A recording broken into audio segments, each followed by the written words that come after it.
मांझी भी शराबबंदी पर बोल रहे हैं, आरएलएम भी बोल रही है शराबबंदी पर। अभी कोई ऐसा कोई सीरियस थॉट सरकार के पास अभी तत्काल कोई लंबित नहीं है। कि ऐसा है ना कि ये कोई सरकार की कभी कोई नियत नहीं होती है, क्योंकि एंड ऑफ द डे हमको सबसे वोट मांगने के लिए जाना पड़ता है। सरकार की किसी के ऊपर लाठीचार्ज की कभी मंशा नहीं होती।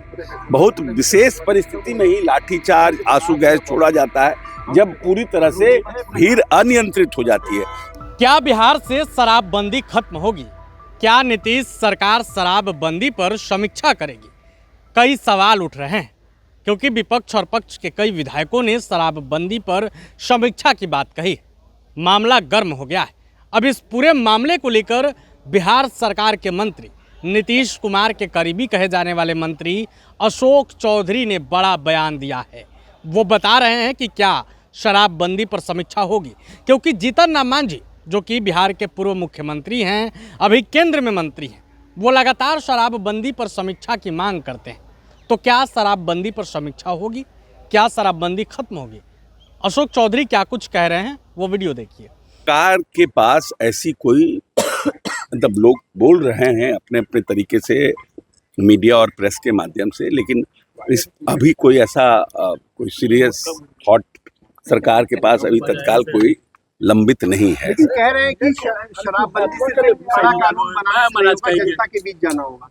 ये जनता के बीच शराबबंदी के खिलाफ में तो नशा मुक्ति के खिलाफ में अवेयरनेस प्रोग्राम चला है, जीविका दीदियों ने कहा है, स्कूल के माध्यम से हुआ है।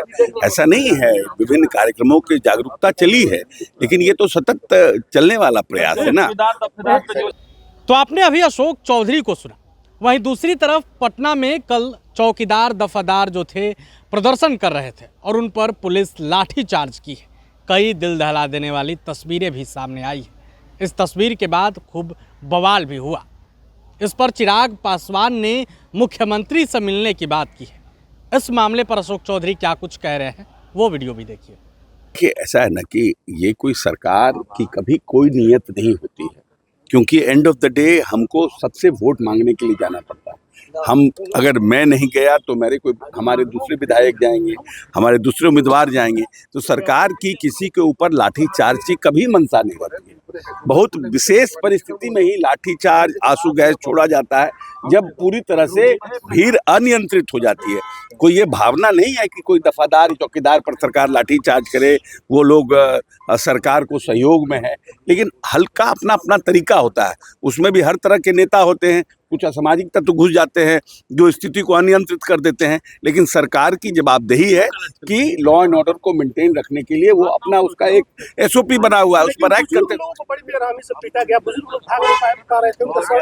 नहीं, वो गलत है। देखिए, अमानवीय, आपको किसी पर गुस्सा नहीं निकालना है, आपको नियंत्रित करना है। और अगर किसी व्यक्ति ने इस तरह से किया है तो हम समझते हैं कि जो यहाँ पर जो पुलिस के अधिकारी होंगे उसको देखेंगे। मुसहर समाज के लोग प्रदर्शन कर रहे हैं, उनके घरों को तोड़ दिया गया है। आज पटना में प्रदर्शन कर रहे हैं, जमीन की मांग कर रहे हैं सरकार से। सरकार ने वादा किया जमीन देने का। ये देखेगी सरकार, ठीक है। सरकार का ये निर्णय है कि इनको अगर हम तालाब के किनारे कोई हैं, रोड के किनारे कोई हैं और वैसे लोग विस्थापित होते हैं तो उनको हम दूसरा जगह उपलब्ध कराएंगे। वैकल्पिक व्यवस्था उनके घरों को तोड़ दिया गया वहाँ पर। तो आपने अशोक चौधरी को सुना। उन्होंने शराबबंदी के साथ साथ चौकीदारों और दफादारों पर लाठीचार्ज की भी कड़ी निंदा की और उन्होंने कहा है कि इस तरीके की बर्बरता नहीं होनी चाहिए। इस पर सरकार संज्ञान लेगी और बातचीत करेगी। अब देखना होगा कि शराबबंदी के मुद्दे पर क्या कुछ होता है, क्या सरकार फैसला लेती है। चौकीदार दफादारों पर लाठीचार्ज के मामले में क्या कुछ होता है, देखने वाली बात होगी। जो भी अपडेट आएगा सबसे पहले हम आपको बताएंगे। आप बने रहे प्रभात खबर के साथ। शुक्रिया। प्रभातखबर.com, विश्वास वही, रफ्तार नहीं।